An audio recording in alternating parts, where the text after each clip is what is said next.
Is anyone a fan of Magic the Gathering? No, nobody here. I am a fan of Magic the Gathering. That's okay. Are we ready for Lot 2 or? Oh yeah. I like in the chat. Evil Smurf says, "Hey, Megalero, do you live in Melbourne? I want to take you out for a drink." All right. Are we ready? We good? Yeah. I need to walk us through it anyway. Lay it on us. Well, I walked the students the other night. I'll do it a little faster, but obviously there's gonna be some newer people here. Obviously, I designed a Magic card called Chasm Skulker. Yeah.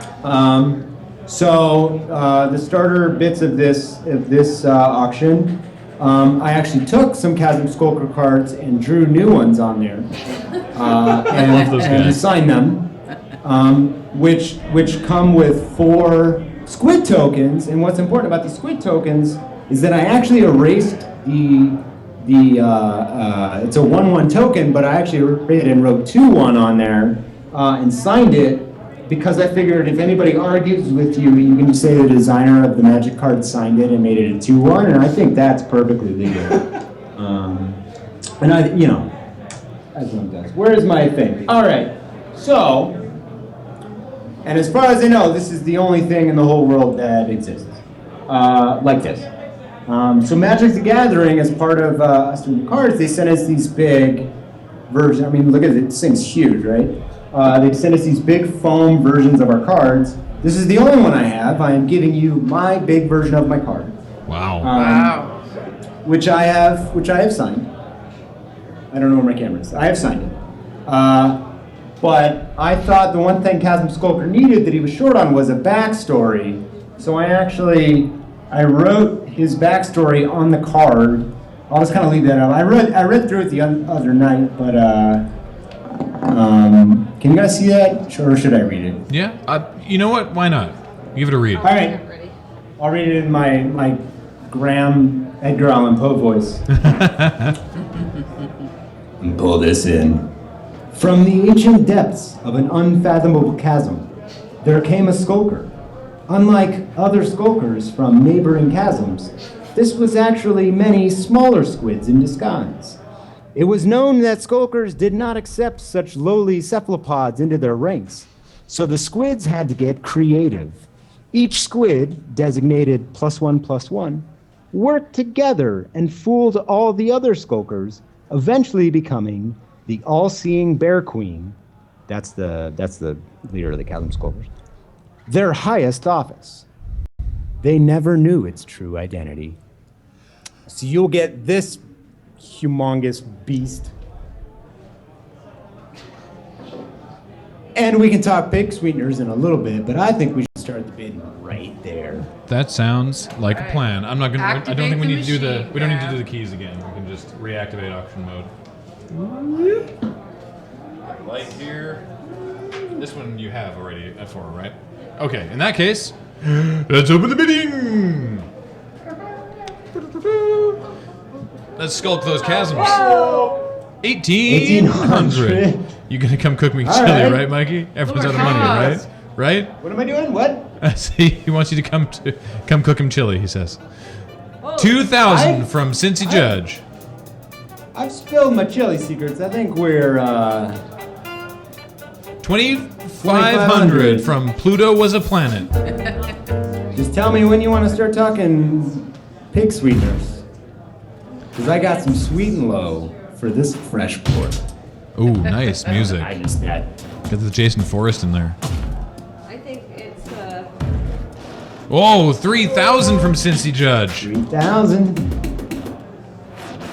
Oh, right, we have our own pig sweetener for this lot. Let's show that off. Oh, you got this lenticular gift card, I'm guessing? Yeah. oh, there it is. It's a GIF in real life. So handsome. So obviously the rest of this is coming from you, but we'll send this to the winner, which is currently $3,000 from Cincy Judge. So, yeah, you know what? Let's you talk sweetness. All right. Well, I talked about this the other night. And this isn't Magic related. But I had a couple of books from some friends of mine.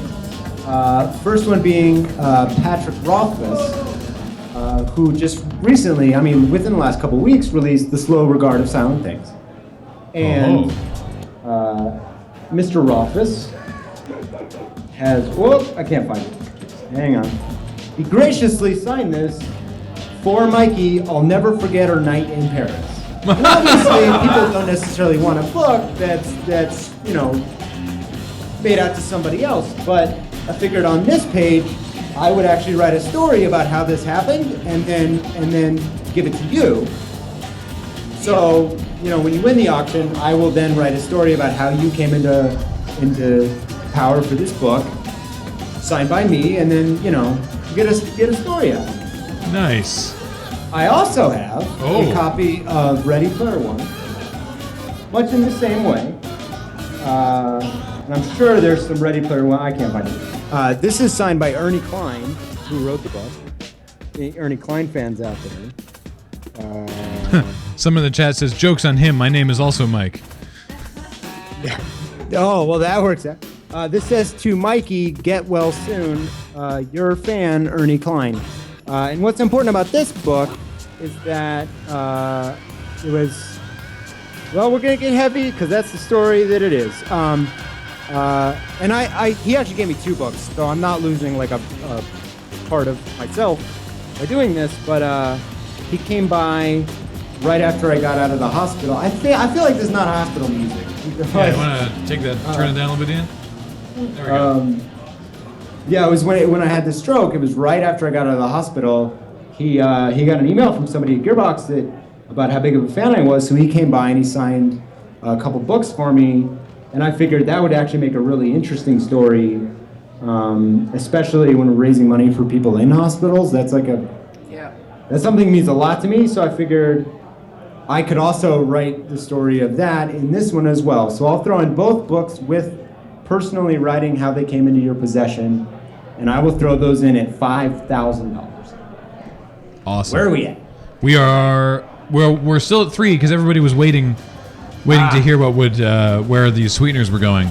So what we're gonna do is we're gonna give Cincy Judge at $3,000 going once, and then we're gonna see how things develop in the chat room.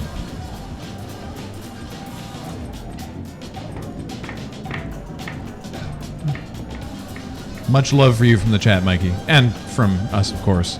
Well, I know. I like, whoa! What else? I love doing this every year. It means a lot. I think it's a great thing. And I've never, under any circumstances, ever actually fit into an hour's worth of time. We should know to schedule an hour and a half, I think, from now on. This always happens.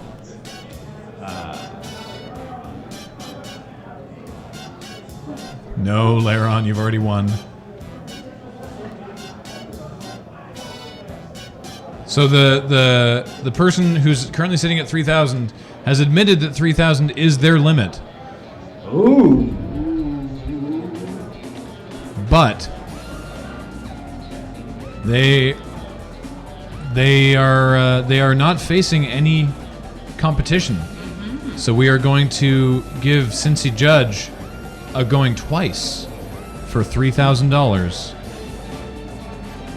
Oh. And if the snipers are ready, it is time. If you're trying to snipe it, I think now would be a good time. Yeah. Typically, if people are wanting to, you know, give me a heart attack, they wait till we call going twice.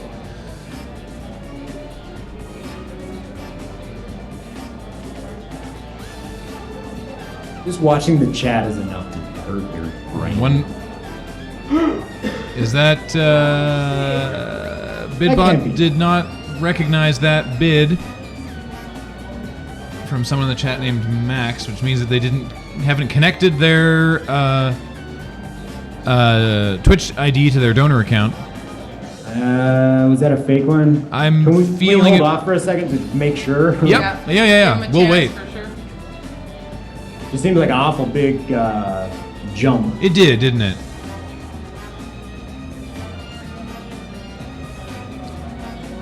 What are we listening to right now? This is the Read or Die music? Nice, okay. If we were running a real auction, it'd be like, well, tough, you missed it. But because our desire is to get as much money for charity as possible, we're cool to wait for a minute or two and check out if things are legit or not. But that did seem a little suspect, so it's entirely possible.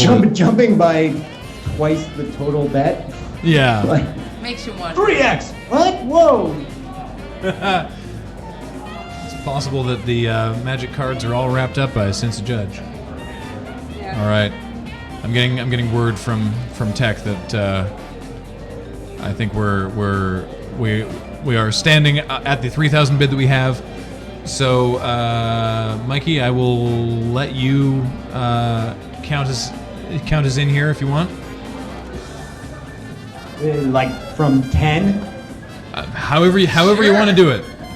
I'm gonna leave calling the big S up to you. Alright, I will count down from 10. Max Mains, Crazy SOB, wherever you are, we love you. 10, 9, 8, 7. I'm like waiting. I want it to happen. 6, 5. If you're there, just type in all caps something crazy so we know. 4, 3, 2, 1, sold.